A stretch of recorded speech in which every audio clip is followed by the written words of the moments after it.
گل نے لبوں پر زبان پھیرتے ان کی خشکی دور کی۔ دراصل میری ایک بہن ہے۔ ابیل نہایت نماک سے اس کی داستان سننے کو تیار تھی۔ حکم میں دوں گی، تم لوگ اسے بس بجا لاؤ۔ تخت کے پیچھے کھڑا خادم خوخار نظروں سے اپنی ملکہ کو دیکھ رہا تھا۔ میں اپنی محافظ، المیرا نے ایک تفصیلی جائزہ اعتراف میں ڈالا۔ سب کے کان اس کے اگلے جملے کے منتظر تھے سوائے ان دو لڑکیوں کے۔ وہ کھو گئی ہے، مجھے اسے ڈھونڈنا ہے۔ ابیل نے بولنے کے لیے لب جدا کیے۔ گل جان کو منتخب کرتی ہوں۔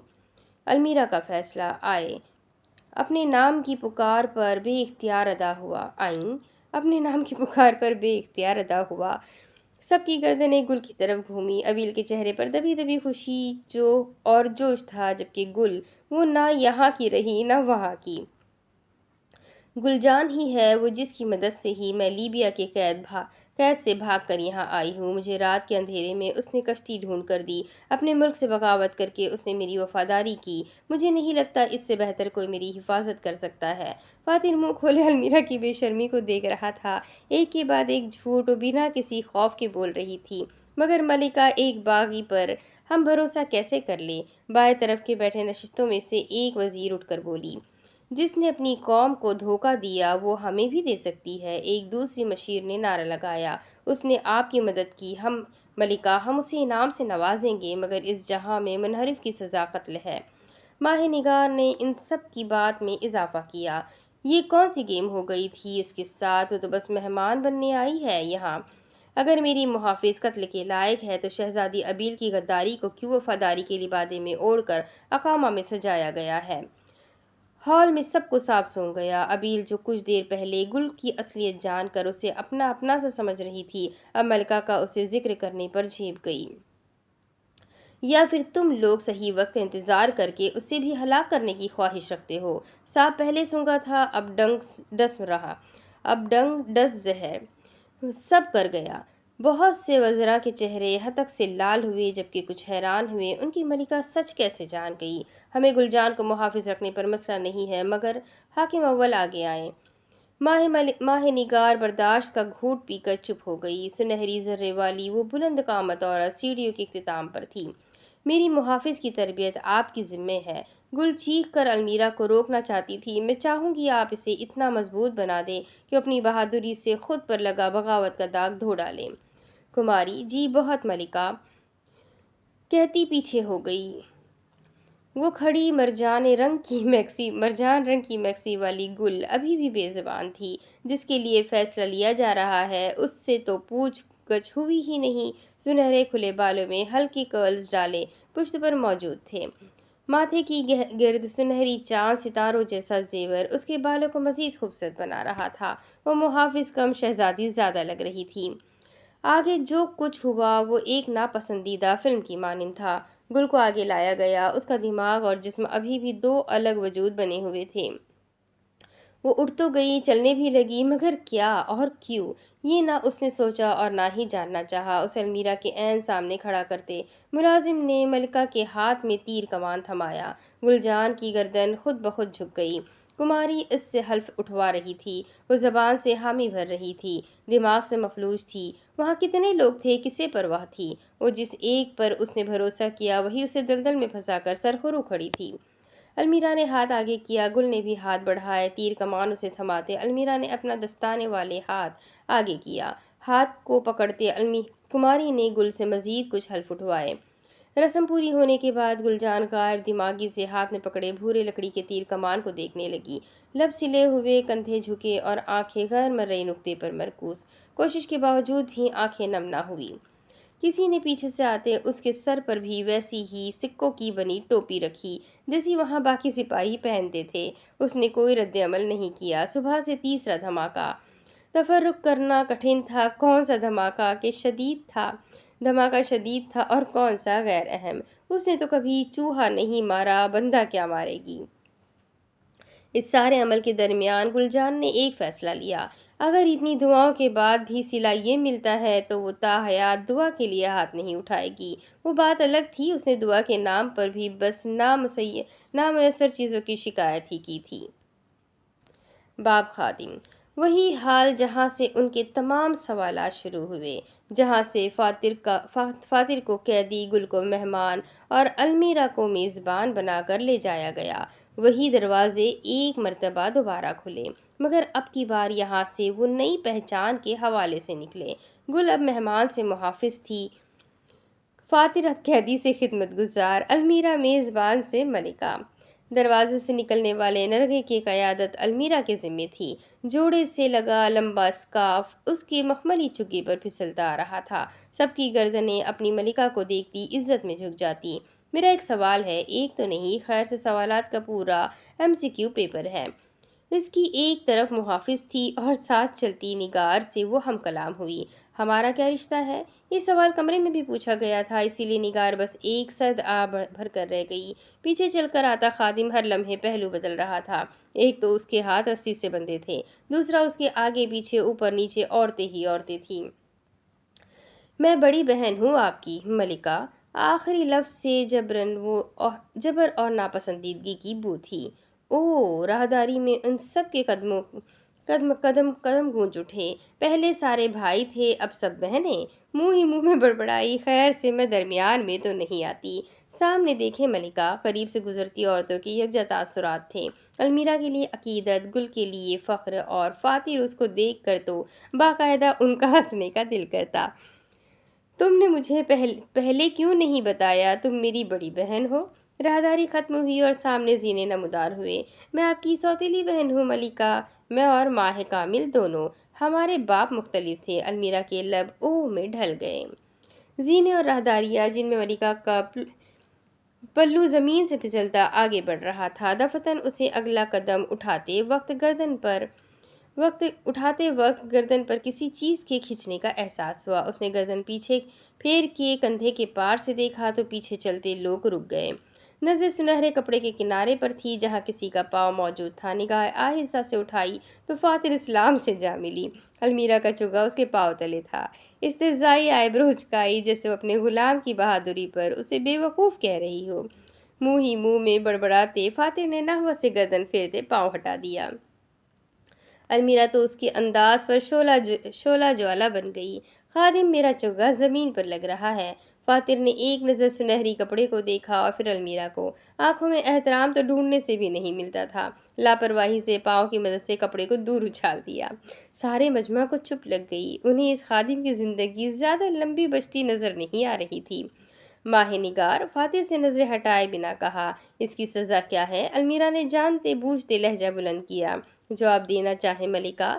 نگار تابیداری سے پیچھے کھڑی تھی۔ فاتحانہ مسکراہٹ لبوں پر سجاتے اس نے فاتر کا سر تا پیر جائزہ لیا۔ وہ منہ پھلائے ابھی بھی بڑبڑا رہا تھا۔ معزز خادم، خاص، ہر لفظ پر زور ڈالا۔ یہ پہلی اور آخری خطا سمجھ کر معاف کی جا رہی ہے۔ اگلی مرتبہ اس ملکہ سے سخاوت کی توقع مت رکھنا۔ فاتر نے اس کو گھاس نہیں ڈالی، الٹا آنکھیں گھما دی۔ المیرا ابھی اس کے انکار کو کسی خاطر خواہ میں نہ لائی۔ میرے لباس کا پلو اٹھاؤ۔ گل اور فاتر نے یکدم المیرا کو دیکھا۔ وہ فاتر کی اڑی رنگت دیکھ کر مسرور ہوئی۔ خادم نے وضاحت کے لیے گل کو دیکھا، جس نے فوراً نظریں چرا لی۔ وہ بے یار و مددگار اجنبیوں کے درمیان کھڑا تھا۔ سب کی نظریں اس کے اگلے عمل کی منتظر تھی۔ کر دیا تو انا سے جائے گا، نہ کیا تو جان سے جائے گا۔ ایسی زندگی سے تو موت بہتر ہے، دل ہی دل میں کہا۔ جب کچھ سیکنڈ تک وہ نہ ہلا تو پیچھے کھڑے سپاہی میں سے ایک نے اسے دھکا دیتے جھکایا۔ فاتر اسلام مر تو سکتا ہے مگر جھک نہیں سکتا۔ کسی عظیم گھڑی میں کہے گئے الفاظ اب اسے یکلخت یاد آئے۔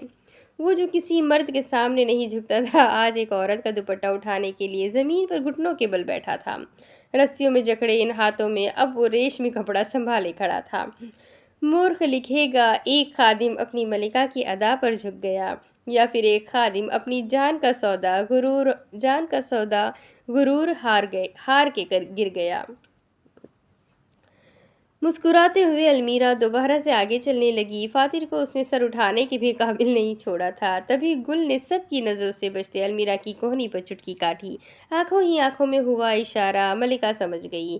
کیا رسومات ختم ہو چکی ہے نگار؟ جی ملکہ، اونچے کالر والی نگار نے بنا چہرہ پھیرے کہا۔ گل مایوسی سے المیرا کی طرف مڑی، جس نے ہاتھ کے اشارے سے اسے شانت کیا۔ میرے ابھی بھی کچھ سوال ہیں، میں ملکہ کیوں بن رہی ہوں جبکہ تم مجھ سے زیادہ قابل دکھ رہی ہو اس مقام کے لیے؟ اس کی طرف پیٹ کیے ماہ نگار نے ایک سرد غمزدہ آہ بھری۔ زینوں کے درمیان میں رکتے نگار اس کی جانب مڑی۔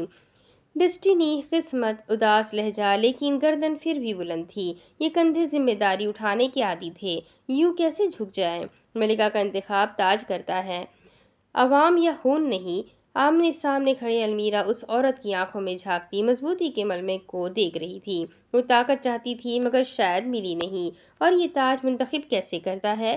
نگار دوبارہ سے آگے چلنے لگی۔ روایت کے مطابق سلطنت میں پیدا ہونے والی ہر بچی کے سر پر تاج رکھا جاتا ہے۔ چاند تلے جس کا تاج چمکے وہی ہوتی ہے اس تاج کی حقدار، چاند کی ملکہ۔ سیریسلی؟ المیرا اونچا قہقہا لگا کر ہنسی۔ پیٹ پر ہاتھ رکھے وہ دوہری ہو رہی تھی۔ سب اسے عجیب نظروں سے دیکھنے لگے، جن میں سے سب سے منفرد نگار کی تھی۔ شعلہ باز اور تنفر زدہ، تم لوگ یہ ہر سال کرتے ہو؟ اوہ میرے خدایا، یہ کیا بے وقوفی ہے؟ وہ اپنی ہنسی کے درمیان بول رہی تھی۔ ساتھ کھڑی گل اسے خاموش ہونے کے اشارے کرنے میں مصروف تھی۔ تم لوگوں کو کس نے کہہ دیا ہے یہ سلسلہ شروع کرو؟ آنکھ کے کنارے آئے آنسو کو پوچھا۔ وہ یہ سب برداشت آزمانے کی نیت سے کر رہی تھی۔ نیلی سیاہ آنکھوں والی نگار کا آدھا روپ اندھیرے میں تھا۔ آہستہ سے ختم ہوتی ہنسی والی اپنی ملکہ کو دیکھتے اس کی ساری نرمی پل میں غائب ہو گئی۔ گل کو اپنی موت قریب دکھی۔ بنا کچھ کہے ماہ نگار آگے بڑھ گئی۔ موڈ سوئنگز، المیرا بھی المیرا تھی۔ ذرا دھیان دو تو تمہیں پیچھے فاتر گمسم سی کیفیت میں ملے گا۔ 2 قدم خاموشی المیرا سے سہی نہ گئی۔ ہم جا کہاں رہے ہیں؟ چوڑے زینوں کی ایک طرف دیوار میں جلتے ہوئے چراغ کندھے تھے۔ رات کا کھانا؟ لگتا ہے اس کی سوتیلی بہن ناراض ہو گئی۔ خود ساختہ تجزیہ۔ لکڑی کے بنے دروازے کے قریب بڑھتے وہاں ایک پستہ قد آدمی دکھا۔ ماہ نگار کا آگے بڑھ کر ہاتھ ماتھے سے لگایا، پھر المیرا کے سامنے آ رکا۔ ملکہ، دل کے مقام پر ہاتھ رکھتے اس نے تعظیم دی۔ فاتر فوراً اسے پہچان گیا۔ تھوڑی دیر پہلے ہی تو دیکھا تھا۔ ایک آنکھ نیلی اور دوسری سفید پتھر جیسی۔ یہ وہی عجیب سا آدمی تھا۔ جھکا سر اٹھانے کے درمیان اس نے المیرا کے کندھے کے پیچھے سے فاتر کو دیکھا۔ امبر نگاہوں میں بے یقینی تھی۔ ہلکا سا مسکراتے وہ سیدھا کھڑا ہوا۔ مسکراہٹ غائب۔ لمحوں کا کھیل تھا، کسی نے دھیان بھی نہیں دیا سوائے فاتر کے۔ ہبت اللہ قید خانے کا نگران، نگار نے تعارف کروایا۔ میرا آزاد کیا گیا خادم۔ المیرا کے ذہن میں ایک سوال آیا۔ بلبل نے اسے کہا تھا آپ خادم خاص کو آزاد نہیں کر سکتے، پھر یہ کیسے ہوا؟ موقع کی نزاکت کو سمجھتے المیرا نے سوال بعد کے لیے چھوڑ دیا۔ تم تاج پوشی کے وقت کہاں تھے؟ نگار کی جانچ پڑتال۔ میں یہ مسئلہ خود ہی سلجھا رہا تھا، مگر اب پانی سر کے اوپر سے گزر چکا ہے۔ کمر پر ہاتھ باندھتے اس کی نظریں جھکی تھی۔ 3 ہفتہ پہلے منصف کی قدرتی موت کے بعد سے تمام مردوں نے کوہرام مچا رکھا ہے۔ ان کی ایک ہی رٹ ہے، انہیں بھی برابر کے حقوق چاہیے۔ ماہ نگار نے ناپسندیدگی سے چہرہ پھیر لیا۔ میں انہیں جتنا روک سکتا تھا روک لیا۔ آج بھی ان میں سے کثیر تعداد نے کام کاج اور مزدوری سے منع کر دیا اور جلسہ نکالے لڑنے آ پہنچے تھے۔ اب آپ ہی کچھ کریں نگار جی۔ المیرا کہیں پس منظر میں رہ گئی۔ اس وقت ملکہ کا ولولہ اس کی بڑی بہن میں نظر آ رہا تھا۔ کیا انہیں ہماری حالت نہیں معلوم؟ ہمارے پاس رہنے کا کوئی ٹھکانہ نہیں، ملک سے ملک گھوم رہے ہیں، گزر بسر کی اشیاء لوٹ مار کر حاصل کرنے کے در پہ ہے ہم۔ ہبت اللہ کی تھوڑی گردن سے جا لگی۔ ان سب سے فاصلے پر کھڑی گل نے فوراً المیرا کا کندھا ہلایا۔ اس سے بہتر اور کوئی موقع نہیں۔ گل کی بات اس کے سر پر سے ہوتی گزر گئی۔ دبیر کو مقام چاہیے، اسے برابر کرو ہم سب کے ساتھ۔ گل کی بات پر لب میں سکڑے جوش سے وہ اپنی مشیر کی طرف مڑی۔ میری نظر میں ایک انسان ہے۔ جہاں ماہ نگار کے آئی برو آنکھوں کے قریب آئے، وہیں ہبت اللہ اپنی نئی ملکہ کی بات کا منتظر ہوا۔ کچھ ہی لمحوں میں المیرا عنایت محسن دوسروں کی مدد سے پس منظر سے پیش منظر میں دوبارہ آ گئی۔ باب منصف، ان تمام روشنیوں اور ہلچل کو چھوڑتے اسی بدبودار کال کوٹری میں آؤ۔ ہمارا ہارا ہوا جواری یوں ہی بیٹھا تھا، منڈا ہوا سر، چھلی ہوئی انگلیاں، اور اس قید خانے میں اکیلا وہ بہت دیر تک وہ اسی کیفیت میں رہتا ہے۔ جب اس منظر میں اضافہ ہوا، چراغ سے نکلتی روشنی اسے خود پر چھاتی محسوس ہوئی۔ مندی آنکھوں اور سستی سے گردن اٹھائی۔ لمحے کے ہزارویں حصے میں اس کا چہرہ بدلا، بے تاثر انداز ایک دم خوف زدہ ہوا۔ وہ لڑکھڑاتے قدموں سمیت ایک دم ہی سلاخوں سے آ لگا۔ دبیر کے ماتھے پر پسینے کی بوندیں لالٹین کی روشنی تلے جھلملائی۔ مجھے یہاں سے نکالو، یہ میری جگہ نہیں، مجھے قید ہونے کے لیے نہیں چنا گیا۔ لہجہ بے بسی سے کانپا، خوف سے بلند ہوا اور وعدہ خلافی کے غم میں ڈوب گیا۔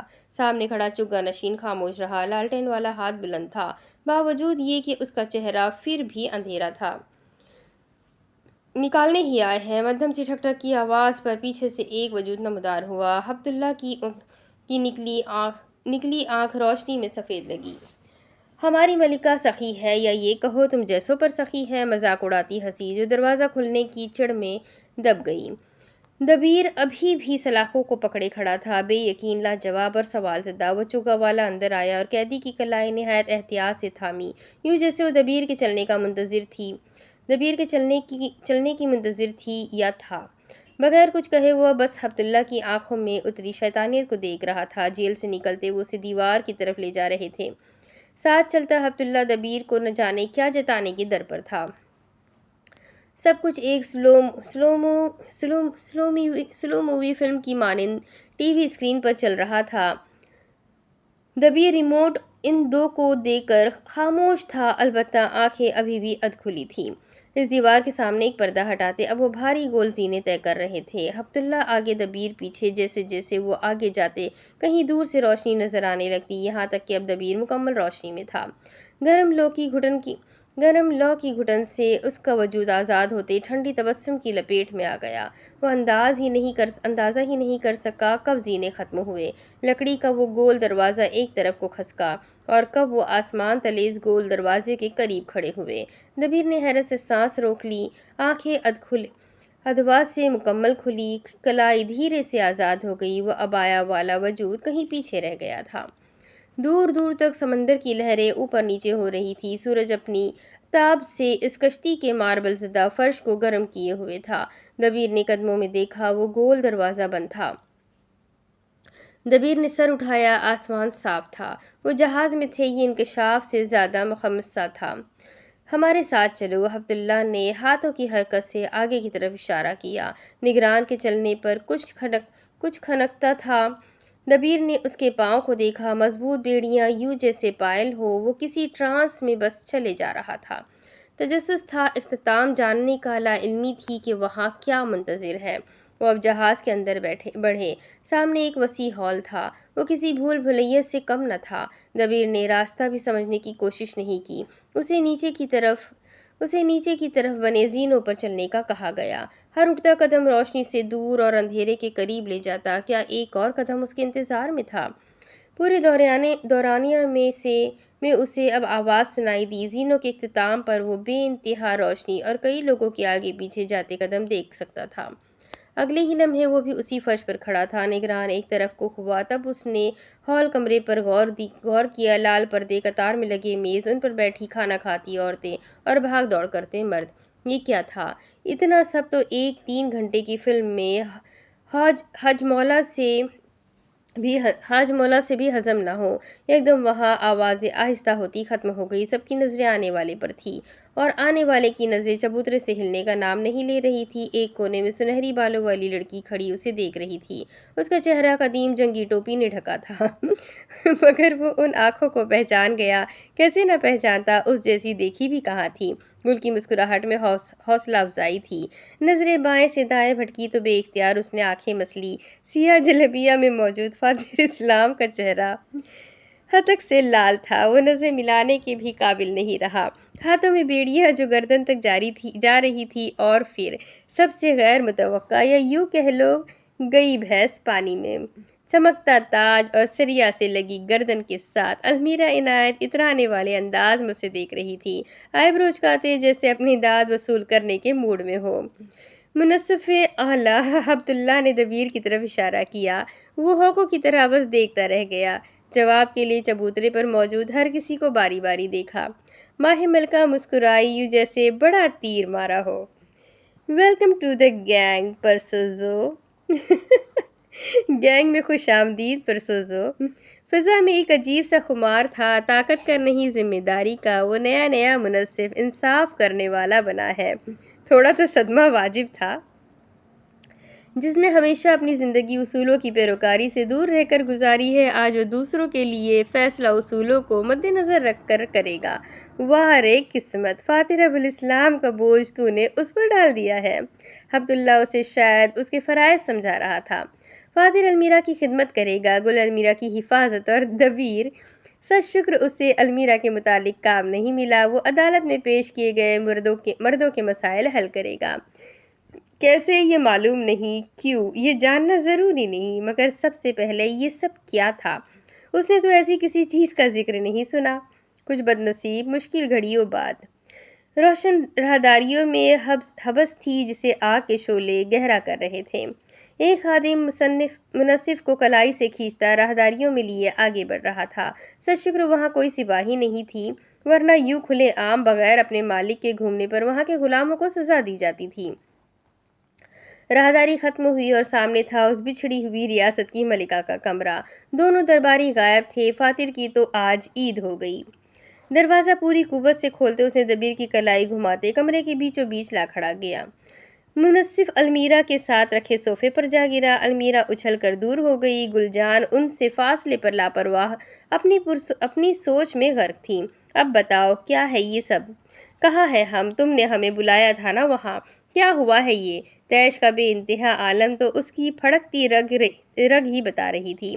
بغیر تاج کے مگر بن سور کر اسی سنہری جوڑے میں بیٹھی المیرا نے ایک نظر اپنے خادم خاص کو دیکھا اور پھر دبیر کو بھاری چگا اتار پھینکا تھا۔ یہ سب خواب ہے یا پھر کوئی سٹیج ڈرامہ؟ کیمراز کہاں لگے ہیں؟ اپنی جگہ پر کھڑے اس نے ادھر ادھر سر گھمایا۔ ہم یہاں سے نہیں نکل سکتے کے عالم میں گل کی سرگوشی جو فاتر کی چیخ میں دب گئی۔ تم ملکہ کے سامنے اونچی آواز میں نہیں بول سکتے گستاخ۔ المیرا بھی پھر المیرا تھی، پوری آسکر وننگ پرفارمنس دیتے اس نے انگلی اٹھا کر ڈرامائی انداز میں کہا، چپ کرو۔ وہ بولا نہیں، دہاڑا تھا۔ کمرے کی در و دیوار میں اس کی چیخ ٹکراتی المیرا کے کانوں میں گونجی، زندگی کو مذاق سمجھ رکھا ہے تم سب نے؟ وہ آگے آیا اور کمرے میں رکھی کرسی کو ٹھوکر مارتے دور گرایا۔ ان کی صبر کی وارنٹی ایکسپائر ہو چکی تھی۔ ہم یہاں سے نہیں نکل سکتے۔ یہ انکشاف کا لمحہ تھا جس کے آنے میں المیرا کے دلائے جوش کی وجہ سے تاخیر ہوئی تھی۔ ایک منٹ میں ہم وہاں تھے، اگلے پل آنکھیں کھلتی ہیں اور ہم اس جہنم میں ہیں جہاں سوال کرنے پر کوڑے اور آواز اٹھانے پر گالم گلوچ سے نوازے جانا ایک عام بات ہے۔ وہ چل کر دوبارہ دبیر کے پاس آیا۔ آواز آہستہ رکھو فاتر اسلام۔ بے اختیار اٹھتے وہ اس کے سامنے آئی۔ مت بھولو کہ میرے ایک اشارے پر تمہاری جان میری آنکھوں کے سامنے نکالی جائے گی۔ مرد کے قدم سست پڑے۔ اس عورت کے انداز میں آج کچھ جدا تھا۔ المیرا عنایت محسن طاقت کے نشے کا پہلا گھونٹ بڑھ چکی تھی۔ تو تم سے سوال پوچھ لیتا ہوں۔ تنزین اس کی طرف آیا۔ بتائے بی بی، یہ سب کیا ہے؟ کہاں کی ملکہ؟ کون سی دنیا؟ کیسے اصول؟ جو بھی ہے، جیسا بھی ہے، جہاں بھی ہے، تم خدمت گزار ہو اور میرے پاس احکام اول کی طاقت۔ تکبر اس ملکہ کی ہر ادا میں جھلک رہا تھا۔ تمہیں نہیں پسند یہ آزادی؟ ٹھیک ہے درباری۔ اور اس وقت ایک آواز آئی، درد کی آخری سطح کو چھوتی ایک ہار کی آواز، کسی کے سسکنے کی اور پھر وہ سسکی بلند ہونے کی پکار۔ کمرے میں ایک دم سناٹا چھا گیا۔ سب نے اس آواز کی رخ دیکھا۔ گلجان ہاتھوں میں چہرہ چھپائے سسک رہی تھی۔ اس کا پورا وجود ہچکیاں کھاتا گھٹنوں کے بل زمین سے جا لگا۔ سنہری بال اطراف میں بکھرے تھے، جسم کا روا روا ہار تسلیم کر چکا تھا۔ منظر کو دیکھنے کے لیے المیرا کو باقاعدہ 3-4 بار آنکھیں صاف کرنی پڑی۔ یہ اچانک بیٹھے بیٹھے اسے کیا ہو گیا؟ مجھے صرف اپنی بہن کو بچانا تھا۔ میں تو بس ایک بہن تھی جسے اپنا خاندان بچانا تھا۔ کندھے جب کھوکھلے وعدوں کا بوجھ اٹھا کر تھک گئے تو ہاتھوں میں سے بھی جان فنا ہوئی۔ میرا کیا قصور تھا؟